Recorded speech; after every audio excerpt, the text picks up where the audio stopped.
but we really want to thank you for engaging with us. We were overwhelmed by the response and just the love in the community that's being built here. And so now I will turn it over to the presenters. Thank you. Perfect. Thank you, everyone. Hi, this is Guillermo Ortiz. I'm the Sustainability and Diversity Educational Programs Manager here at UC Merced. Within that role, really looking to examine the intersection of environmental policy and social sustainability, and looking at the topic that we have here today, which is climate justice, examining climate change through an equity lens. And my co-presenter is Brianna Silvas. Brianna, do you want to introduce yourself? Hi, thank you. I'm Brianna Silvas, and I'm the Assistant Director for Sustainability for the campus. And we are honored today to have the opportunity to provide perspective on this. So thank you all so much. Yeah, and so the general overview of how this presentation is going to go is I'll be providing an overview really on climate change science, and then the discussion goes into climate justice and what that is. And that will be followed by Brianna, who then communicate kind of what has UCM been doing in order to be stewards not only of our planet, but also really addressing climate change on a local level. And to that end, I want to introduce, I think, a quote that's significant from the Intergovernmental Panel on Climate Change. And it says here that the scientific evidence for warming of the climate system is unequivocal. And for those of you who do not know who the IPCC is, it is the United Nations body for assessing the science related to climate change. And the IPCC was created to provide policymakers with regular scientific assessments on climate change, its implications, and potential for future risks, as well as put forward adaptation and mitigation policies. The membership of the IPCC really is combined with the bodies that comprise of the United Nations. So it has 195 members and represents some of the best scientific knowledge that we have on climate change. And to talk about climate change, we really have to start off with the greenhouse effect. So what you're seeing in front of you is an animation really describing what this effect is. So the greenhouse effect is a natural process that warms the Earth's surface. When the sun's energy reaches the Earth's atmosphere, some of it is reflected to space, and the rest is absorbed and re-radiated by greenhouse gases. Many of these greenhouse gases include things like water vapor, carbon dioxide, methane, nitrous oxide, ozone, and there are some artificial chemicals that also comprise this, like chlorofluorocarbons or CFCs. And so it's important to stress that the greenhouse effect is a natural process. This is what the absorbed energy warms the atmosphere and the surface of the Earth. This is what allows the Earth's temperature to hover around. If without the greenhouse gas effect, the Earth's temperature would be about 33 degrees Celsius cooler than it is now. So it essentially allows for the right temperatures for life to exist on Earth. So the issue that we are discussing today, and when we talk about climate change, isn't this natural greenhouse effect. It's this enhanced greenhouse effect that has been really started by human activity. So we're talking about anthropogenic climate change and the activities of humans putting, for example, carbon dioxide into the atmosphere in quantities and amounts that we haven't seen for hundreds of thousands of years. And to kind of stress that point, the graph we have in front of us is looking at carbon dioxide really through millennia, and looking through what are the kind of trends that we've been seeing in atmospheric carbon dioxide.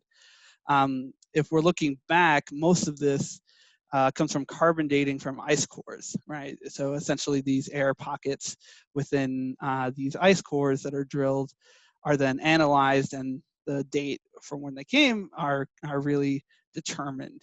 And we contrast that to what we have today, which are modern surveillance systems for carbon dioxide, Mauna Loa being in Hawaii being one of the most famous ones, and that kind of keeps track of atmospheric CO2. And so the graph over here kind of shows that there's been this huge increase in carbon dioxide, really in the modern era. So looking at a little bit before 1950 to now, and we have carbon dioxide concentrations that we haven't seen, as you can see, for hundreds and hundreds of thousands of years. So what does this mean in terms of climate change? And one thing we really have to discuss is there's this conversation of, well, if this greenhouse effect and carbon dioxide is this natural process, is the warming that we're seeing on a global scale, is that tied to other natural processes and not necessarily human induced? And that's where we get into this conversation around solar irradiance. And what you see in front of you is a graph that compares global surface temperature changes, which is that red line, and the sun's energy that the Earth receives in watts per square meter since 1880. The lighter or thinner lines show the yearly levels, while the heavier, thicker lines show the 11-year average trends. These 11-year average trends are used to reduce that kind of year-to-year natural variation that you'll see in data, which helps make the underlying trend much more obvious. And what we see in this graph is that the amount of solar energy that the Earth receives has followed the sun's natural 11-year cycle of small ups and downs with no net increases since the 1950s. Over the same period, however, global temperature has risen markedly. It is therefore extremely unlikely that the sun has caused the observed global temperature warming trend over the past half century. Essentially, it has to be some of the activities that we've seen since the 1950s, which is the heavy industrialization of countries like the United States or groups of countries like in Europe, and really talking about the Industrial Revolution. And what is this really translated to? And so what we've been seeing, if we're talking about this global temperature increase from the 1880s, is markedly increasing. And so this graph illustrates the change in global surface temperature relative to the 1951-1980 average temperatures.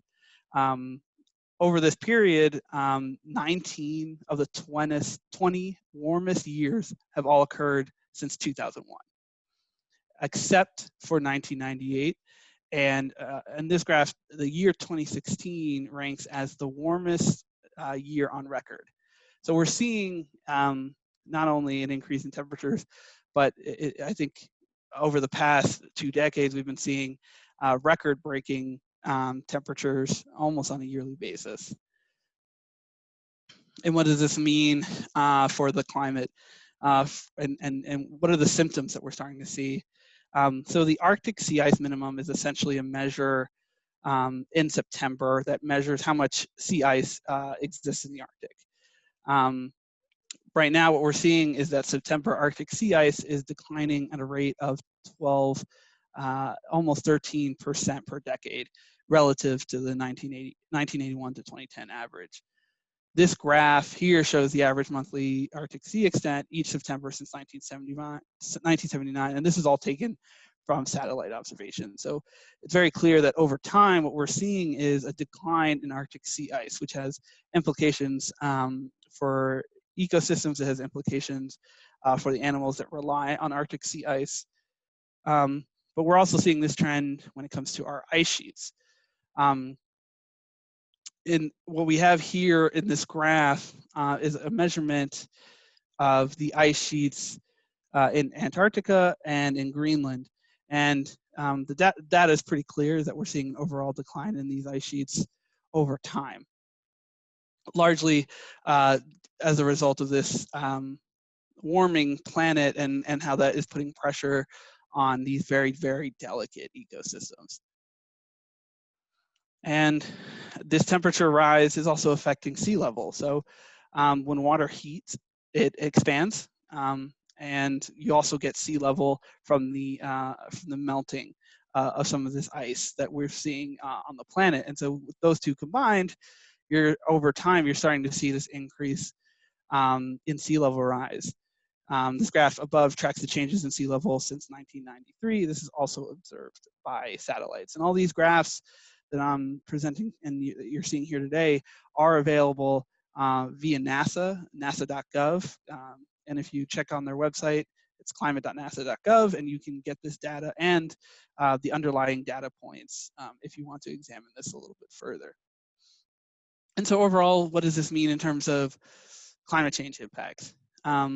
This warming is causing changes to our planet, some that we're seeing here in California, because where these impacts and how they kind of manifest themselves differs by region and can differ on a local level as well. But for some of these changes that, for example, that we're seeing here in California, obviously the droughts and wildfires are something that we have to be concerned about. Higher temperatures and more heat waves. We're starting to see changing rain and snow patterns. And along the coast, obviously rising sea levels with warmer oceans. These impacts that you're seeing here on the screen not only affect the natural systems and the animals and flora and fauna that rely on them, but also affects us and how we interact with our environment. This is to state that our actions have consequences. But here is an interesting point in kind of how climate change has been really communicated to the public historically, many of which I think everyone has heard or seen in some way climate change being associated, for example, with polar bears and the lack of sea ice that they have. They need that for hunting and for their habitat. But there's been a growing movement, which is going to be our segue into our conversation around climate justice, away from looking at climate change as solely an issue of what is happening to our ecosystem, and a shift to looking at how it impacts human beings, and specifically how climate change really is responding or reacting to the fundamental inequalities that exist in our current system. And that brings us into a conversation about climate justice. You see from this slide here, this is from a climate change protest, and they're asking climate justice or climate chaos. And so what is this concept of climate justice, and how is it relevant to the discussions that we're seeing today? So as we discussed in that previous slide, there are several impacts of climate change. However, these impacts will not be borne equally or fairly between rich or poor, older versus younger generations, and a lot of other criteria. And as a result, there's been a growing focus on climate justice, which looks at the climate crisis that we're experiencing through a human rights lens, and on the belief that by working together, we can create a better future for both present and future generations. And these are some of those future generations that we're talking about here. This is from a climate change protest also, and really showing the significance of the youth in this movement about the world that they're going to inherit. And so for another definition of climate change, it really links human rights and development to achieve a human-centered approach, safeguarding the rights of the most vulnerable people and sharing the burdens and benefits of climate change and its impacts equitably and fairly. Climate justice and the movement behind climate justice is informed by science, responds to science, and acknowledges the need for equitable stewardship of the world's resources. And not only are these presentations and really demonstrations taking place on a state-by-state level, but also all around the world. This is, for example, is a climate change and climate justice protest that occurred in Washington, D.C., really putting the pressure on our policymakers to take the climate crisis as a serious issue that not only affects us here in the United States, but people all around the world. And so in this conversation around climate justice, we have a conversation around disproportionate impact. And this quote that you see right here is from the 4th National Climate Assessment. So here in the United States, every 4 years, there is essentially a report that's written that really describes what is going on with climate change here in the United States, who's vulnerable, what ecosystems, and what kind of impacts are we going to expect? And this is a direct quote from the most recent report, which was published, I believe, in 2018, which says that populations, including older adults, children, low-income communities, and some communities of color are often disproportionately affected by and less resilient to the health impacts of climate change. So there's within our society here in the United States, there are communities that are going to really deal with the brunt of climate change in a way that the rest of the country really won't. And often this falls along the lines of racial, around the lines of race and ethnicity.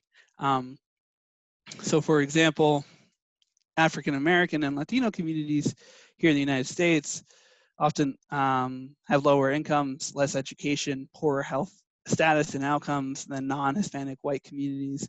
And this is largely due to historical discriminatory practices in housing, education, employment, healthcare, the environment. There's in several other categories as well.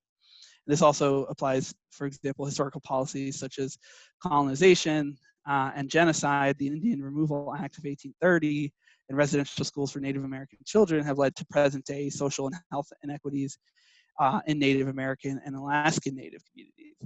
And there are some really troubling statistics here that I would like to share also. So for example, that kind of highlight this underlying vulnerability that these communities have. Take, for example, African Americans. They have a 36% higher rate of asthma incidence and are 3 times more likely to die or visit the emergency room from asthma-related complication than non-Hispanic whites. African Americans are more likely to live in neighborhoods with few trees and more heat-trapping pavement. Going to that concern of the urban heat island effect, and the rate of heat-related deaths of African Americans is 150 to 200% greater than that of non-Hispanic whites. And if we're going to take a look at the Latino community, nearly 1 in 2 Latinos live in counties with poor air quality. Latino children are twice as likely to die from asthma as non-Latino whites, and Latino children living in areas with high levels of air pollution have a heightened risk of developing type 2 diabetes.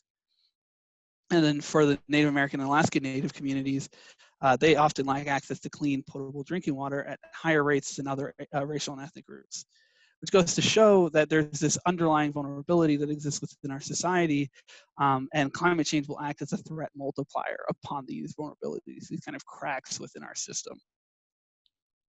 Which is problematic because there's a changing demographics here in the United States. So from 1960 to, looking this, and this comes from the Pew Research Center, that Latinos are expected to grow from 16% in 2010 to 31% of the population, while the white population in 1960 going to 2060 estimated is from 85 to 43%. So these changing demographics show that there's communities that out there that are going to be growing in size and influence within the United States who have vulnerabilities at a scale much higher than other populations. And so because of that, kind of there's a shared responsibility to not only address the environmental injustices that some of these communities have experienced in the past, but for the United States to thrive, it really needs to rethink and really take a strong commitment to addressing these systemic inequalities that have permeated through our society for hundreds of years. And this, I wanted to provide an example of really what the climate justice movement is about. And so right here, what we have is I'm going to share this video shortly, but this is a video about the Equitable and Just Climate Platform, which advances the goals of economic, racial, climate, and environmental justice to improve the public health and well-being of all communities while tackling the climate crisis. This platform is the culmination of work between major environmental groups and environmental justice leaders here in the United States to put aside kind of this past of tension between these two movements, right? And the modern day environmental movement has often been talked about in this kind of split way, right? You have the environmental justice movement and the larger environmental movement, where you see groups like the Sierra Club or the National Resource Defense Council, Union of Concerned Scientists, for example, larger more affluent groups in comparison to their environmental justice counterparts. But the Equitable and Just Climate Platform is a bold commitment to lay out a shared vision and goals, including a healthy climate and air quality for all, access to reliable, affordable, and sustainable electricity, water, and transportation for every community, an inclusive, just, and pollution-free energy economy with high-quality jobs, and safe, healthy communities and infrastructure. And so the video I will present right now will kind of go into a little bit more about things that are environmental injustice, environmental racism, as well as some of the topics being dealt with within this new space where national environmental groups and environmental justice groups are coming together to lay out shared priorities.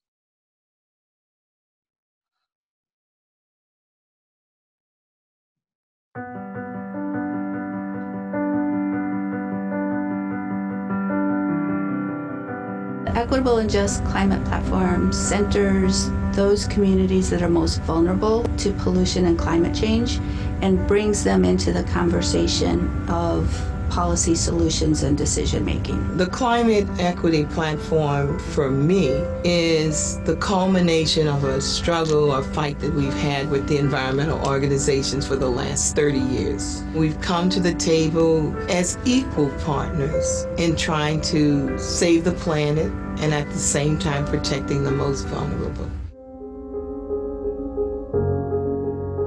What we find in low-income neighborhoods and communities of color in New Jersey is that a lot of times we have multiple sources of pollution. And we use the term cumulative impacts. Our laws and regulations don't deal with this total amount of pollution very well. One important type of policy that we think needs to be used to address this disproportionate amount of pollution is climate change mitigation policy. So if we do climate change mitigation policy in a business as usual way, which means not paying attention to environmental justice and equity up front, very good chance we're going to reproduce those inequalities or make things worse in the neighborhoods that have the most pollution now.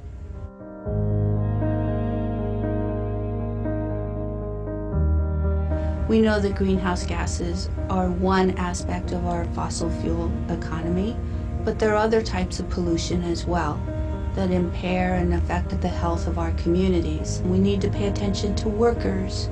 We need to pay attention to fence line communities. We need to pay attention to those who have a lot to lose as we move into the transition.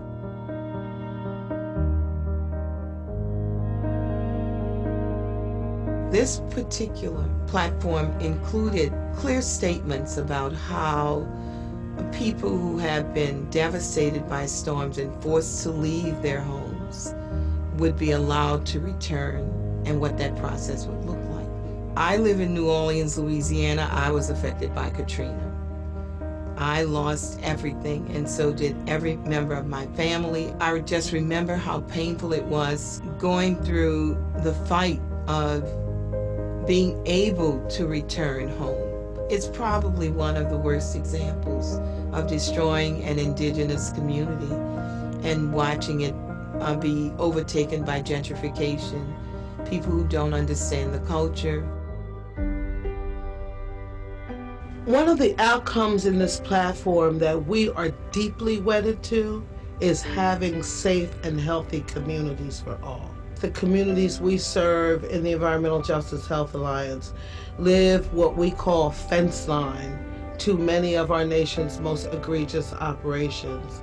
This cumulative impacts work addresses that overarching trauma, as we call it, that were placed on communities of color and the poor, and especially our Native Indigenous brothers and sisters. We feel that this will help move and advance that notion, again, of what Dr. King called the beloved community.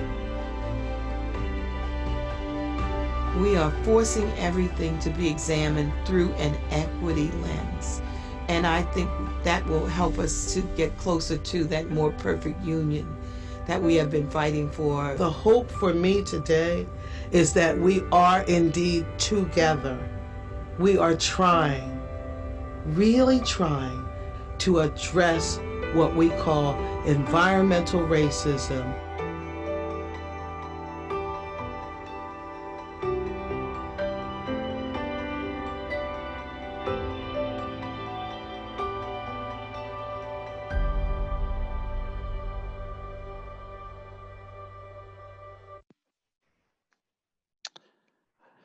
Perfect. And what you saw there are some of the folks who participated in this collaborative process, many of whom, for example, are environmental justice elders. So Dr. Beverly Wright, who runs the Deep South Center for Environmental Justice in New Orleans, Louisiana, has been a leader in the environmental justice movement for decades.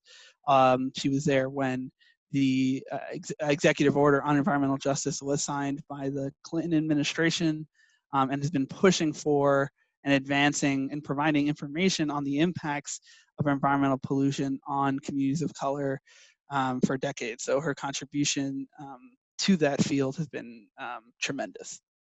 And going from there is really when we have the opportunity. Let's see if I can.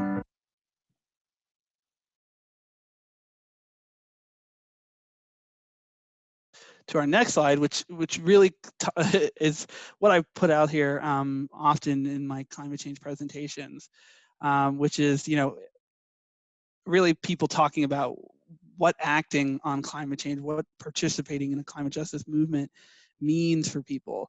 And you can see here it says energy independence, sustainability, green jobs, livable cities, renewables, all these great things. And someone in the crowd saying, what if it's a big hoax and we create a better world for nothing? And I really think that's what is at the crux of the climate justice movement. It's creating a better world, not only for future generations, which is critical, but also by addressing these inequalities that exist currently and that we've been seeing really revealed by COVID-19, for example. You can really create a better world for the present. And that is by really what UCM here is trying to do with our carbon neutrality initiative. And that will take us to Brianna's portion of the presentation. So Brianna, you are good to go, and just let me know when you need me to make the transitions. Wonderful, well, wonderful overview. Thank you, Guillermo, for providing perspective on the macro aspects of climate change and climate justice. And as many of you tuning into this presentation, I'm sure are aware, increasing our understanding of the predominant threats climate change poses really allows us as a society the opportunity to identify alternative practices and solutions, some of which are outside of the norm, to mitigate impacts. And so I'll be focusing in on the micro aspects of UC Merced's institutional response to climate change. So next slide. So this is just an image of what the campus looked like before. So I did want to graphically map and illustrate that UC Merced is located in a disadvantaged community. And one aspect of climate justice is supporting building local economies and supporting local economic infrastructure. And so the establishment of the campus in the San Joaquin Valley, from a locality perspective, has allowed us to rethink and imagine responsiveness and investment in communities that are disproportionately underserved and represented. So similar to what Guillermo shared earlier, is rethinking ways to address these systemic inequalities through innovation that directly impact communities from a health perspective, from an air quality perspective. And so these are the strides that the university has taken. Next slide. So in 2009, UC Merced integrated sustainability into the university's long-range development plan, LRDP. And so in fact, sustainability had been a component of the university's framework prior to its formalized commitment in this document. Excuse me, the train's coming by. But the inclusion of sustainability was, in fact, the integration of the built and natural environment to minimize resource consumption. So inclusive of this holistic concept of sustainability was a goal and commitment by the university to prevent as much carbon emissions as it produces. So this is referred to as carbon neutrality. So in essence, neutralizing the carbon emissions the university produces through its operations. Next slide, please. So we know there is a clear, distinct linkage from what Guillermo has shared between fossil fuel combustion and climate change. So this is a result of the greenhouse effect, right? So of the university's emissions as of 2018, 70% are scope 1, which is on-site combustion, and 30% of the university's emissions are scope 2 through sourcing power. So the commodities the university primarily utilizes are natural gas, electricity, and various forms of fuel from its operations. The approach the campus has taken is really kind of to implement actions through the planning aspect, through evaluating it from the reduction standpoint, the replacing standpoint, and the mitigating of emissions. So again, we plan, we find different solutions to reduce our emissions, replace, and or mitigate. Next slide, please. So from a planning perspective, in 2009, a climate action plan was developed and again updated in 2018. And this document really is inclusive of actions a university has and can implement to reduce its emissions. So from a reduction standpoint is evaluating saving as much energy as is economically feasible. From a replacement standpoint, generating from renewable sources as much energy as is consumed annually. And then from a mitigation standpoint is through offsetting the remaining greenhouse gas emissions the campus produces. And we look at this through prioritizing on-site and regional offsets. Next slide, please. So looking at it from a reduction standpoint in our buildings, some measures the university has integrated to reduce its emission profile have included energy efficient practices. So through the campus energy efficient building design, where our buildings, most of our buildings have been designed to consume half of the energy and demand of similar building types. So aspects of this have been achieved primarily through LEED certification and criteria application. So some of which include, solar reflective cool roof that reduces the heat island effect on the campus, and then building controls also that monitor and moderate energy usage. Next slide. From an occupant, behavior and engagement standpoint, this is really kind of a critical component to our admissions reduction strategy on our campus. And in fact, building occupants can significantly affect the energy use intensity of a building, really kind of independent of a building's design. So we've implemented programs like green offices and green labs that address behavior and really help building occupants, really kind of sensitize building occupants to energy consumption and really sustainable practices that they can integrate into their workspaces. Next slide. From a replacement standpoint, the campus generates clean electricity through on-site renewable energy, which replaces the need for electricity derived by fossil fuels. So on-site, we generate approximately 6 megawatts of electricity on our campus. And then we also source clean energy through PV systems located regionally. So we have a PV site down in Fresno. And presently, and that PV site is through the Office of the President. But presently, we are actively really kind of assessing opportunities locally and regionally to ramp up and increase our campus clean energy in an electricity profile. Next slide, please. From a mitigation standpoint, taking action on our campus through generation and purchasing offsets to counterbalance the emissions the university has directly replaced is another measure and another strategy the university is taking operationally, again, from a mitigation standpoint. And so this is just kind of an image that reflects kind of how renewable energy credits are derived and generated. Next slide, please. And then, in fact, from an education stance, we in fact are a higher education institution, and so our sustainability strategic plan goal is to impart the skills and knowledge that advance the social, the economic, and the environmental aspects of sustainability, graduating the world's sustainability leaders.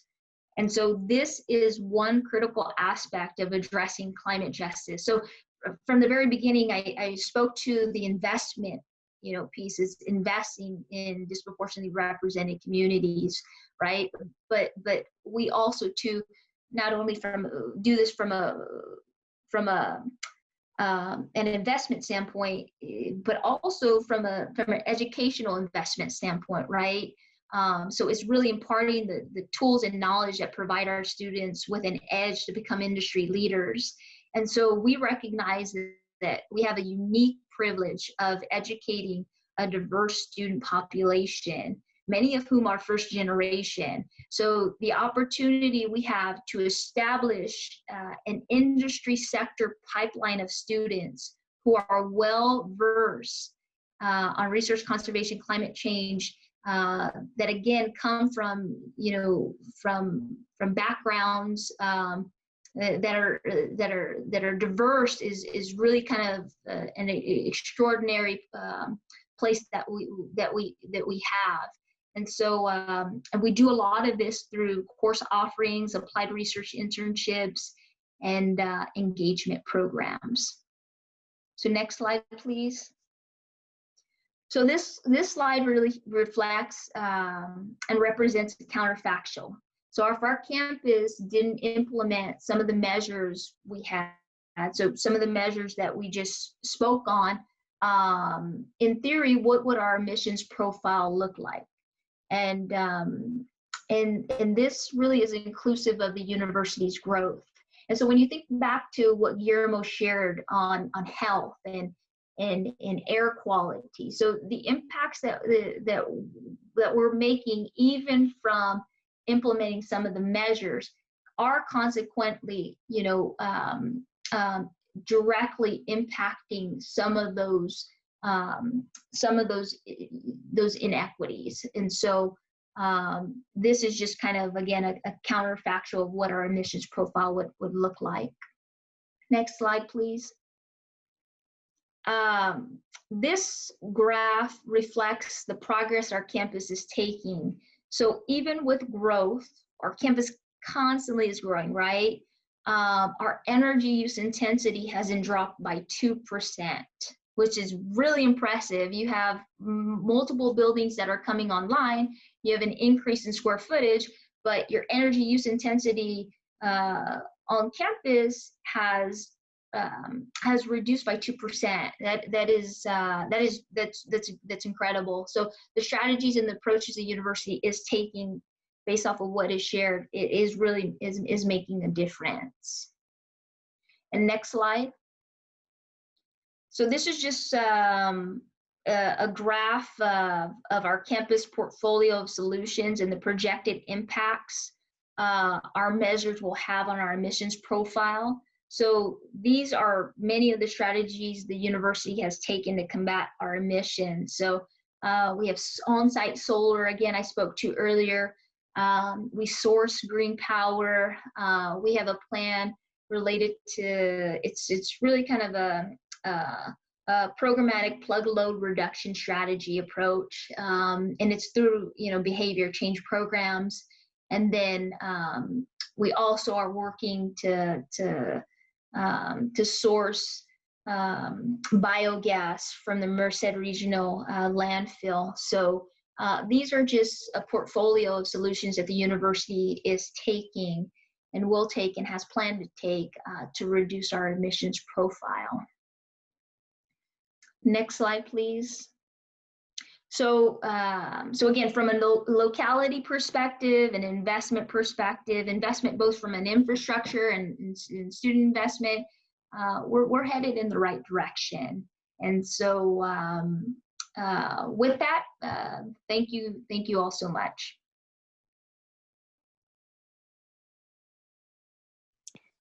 Thank you so much, Guillermo and Brianna, for that presentation. So we'll go ahead and give folks an opportunity to ask questions or comment on anything. If you want to use the raise your hand feature on here, or if you want to submit a question through the chat, I'll be taking a look at that as well.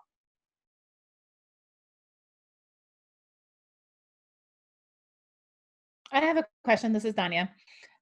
This is really, really amazing. And I thinking particularly about the Equitable and Just Climate platform, and then the latter half of what you shared, Brianna. How do you think particularly we can center sort of both? I'm thinking as, and Hala knows this, we are really integrating the strategic planning of the Office of Equity, Diversity, Inclusion with the Merced itself and the community. And so how can we sort of integrate that? I know what we're doing on campus, but how do we take this off, particularly knowing the Merced area? I love that idea. And Guillermo, would you like to speak to the program that you're working on and launching, the K through 12 program within the community? Yeah, absolutely. So what Brianna is mentioning is I've been working alongside my colleagues here in the Office of Sustainability to create an environmental literacy program for aimed at really looking at kindergarten through 8th grade in the Merced City School District. So this partnership would involve a partnership with a nonprofit called the Energy Coalition and the Merced City School District. And the idea behind this is that through lesson plans and training provided by this nonprofit, who kind of works on a variety of things on environmental sustainability, UC Merced students would have the opportunity to have to be able to deliver lesson plans to different schools within the Merced City School District, and it could range on a variety of different topics, from energy efficiency to climate change to renewable energy to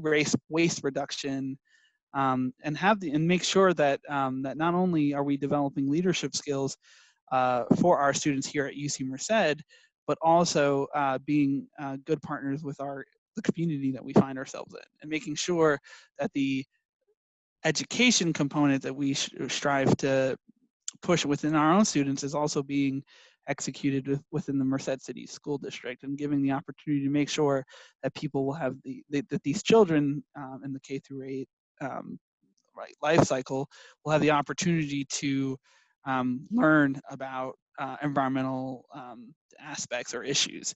And these are all hands-on lessons, so it's more than just presentations, it's hands-on activities so that students really have the opportunity to engage in the topic meaningfully. And that's one of the opportunities that we're working on in order to make sure that we're fulfilling the needs of Merced as a whole. And Guillermo, I'd like to add, thank you. That was a great overview. And this is really directed towards Title I schools. So, so that is the benefit. And what we're trying to do is use the university as a living laboratory, not only for our students, but for community members. And so Guillermo's working with some of the connections that we have within the community to find ways to bring our students to really take a look at our 6 megawatt solar system on our campus that we have, to have the opportunity to take a look at what we're doing even from a sustainable food perspective and growth of food on our campus, looking at some of the measures the university has taken even from reducing water consumption and just kind of alternative practices that we've implemented on our campus.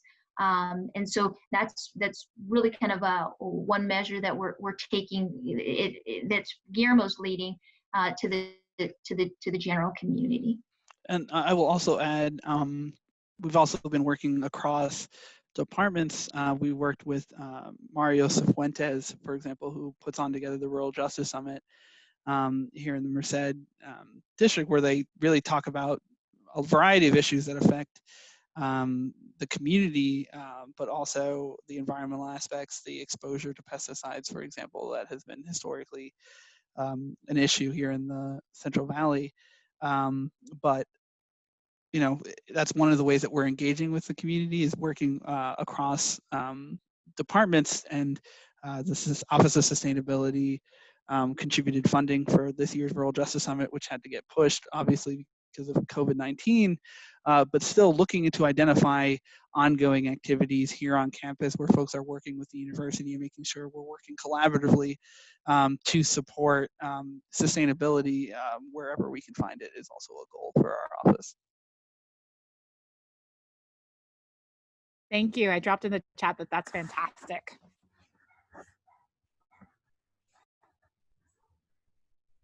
Any other questions from folks?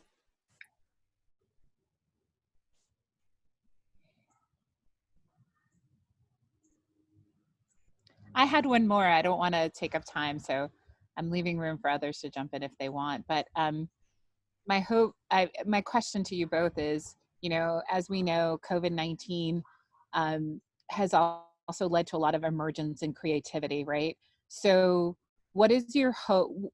Well, one, how do you see the pandemic either exacerbating the issues of climate justice, and what's your hope for what should remain? Brianna, I can take a stab at that. If Okay, so one thing I would say is, and we've been talking about this within the Office of Sustainability, the ability to work from home has benefits not only in terms of mental health, but it also reduces carbon emissions depending on what your vehicle or mode of transportation is.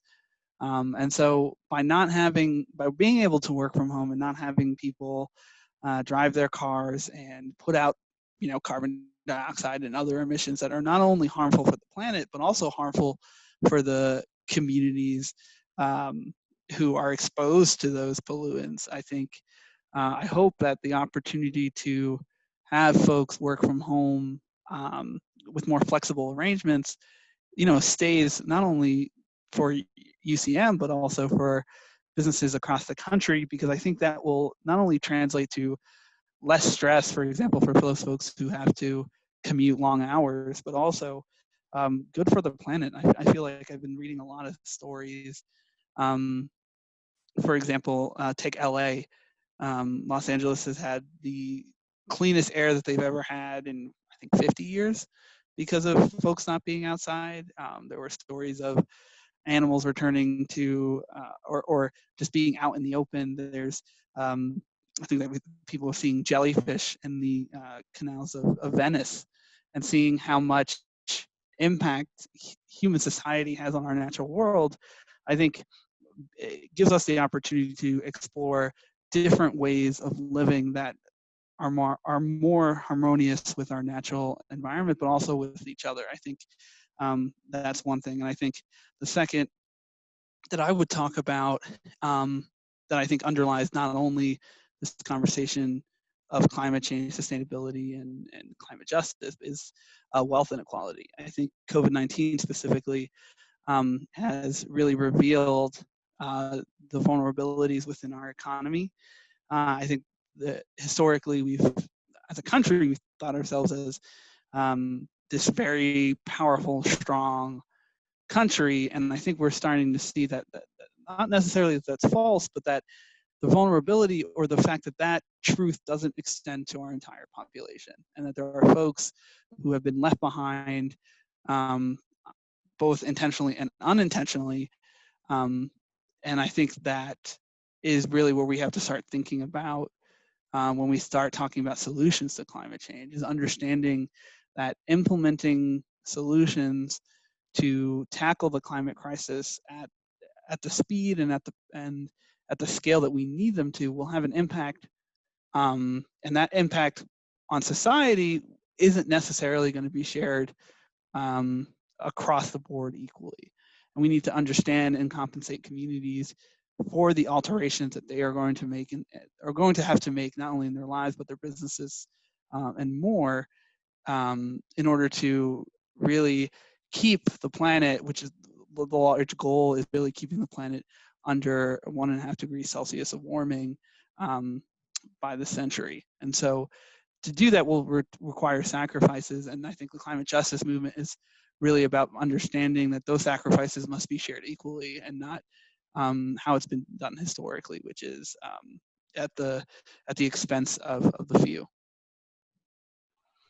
Well, this is Brianna, wonderfully articulated, Guillermo, and I would just kind of echo what Guillermo said. I was thinking back to a call early, maybe a month ago. I was interacting with a class on a specific project, and just some of the challenges that some of the students in the course were facing to complete some of their projects because of the lack of access they had to things that we think are so normal, like internet, right?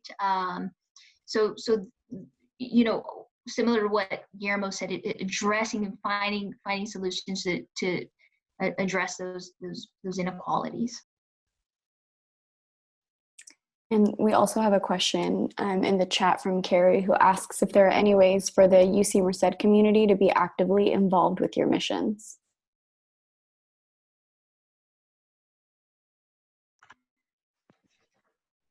So we have a.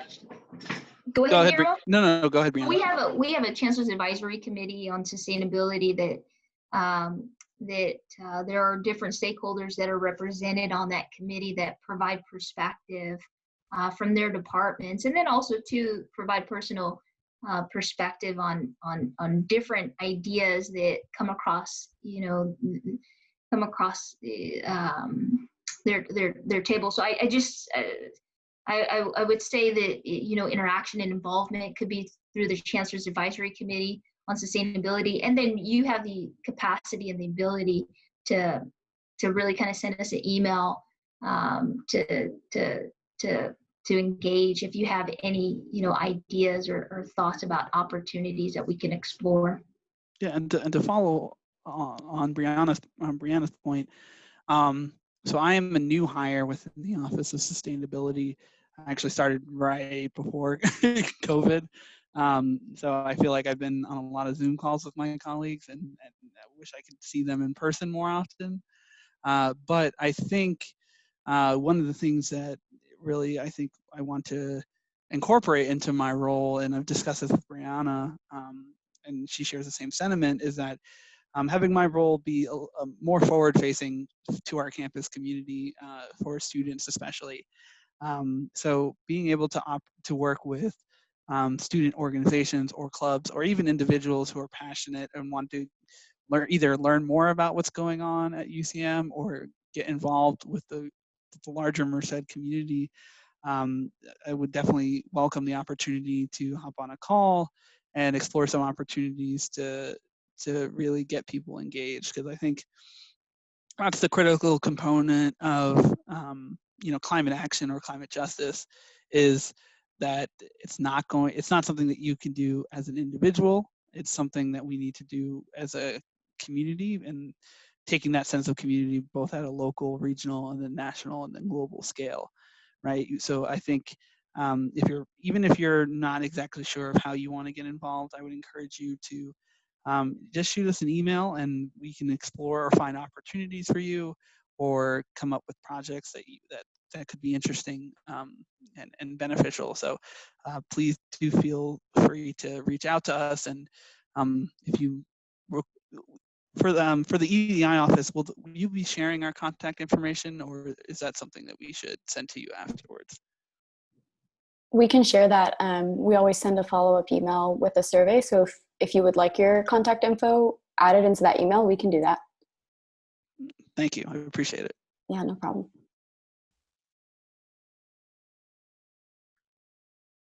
We have a couple more minutes if anyone else has any questions.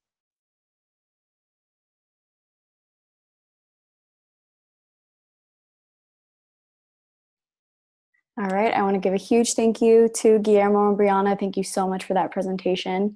As always, remind folks that we have our sessions on Tuesday, Wednesday, and Thursday, and we'll be taking a break in June, but you can find the recorded sessions, including this one, on our website during that break. So thank you all so much for joining us, and again, thank you, Guillermo and Brianna. Thank you for having us. This was amazing. Thank you.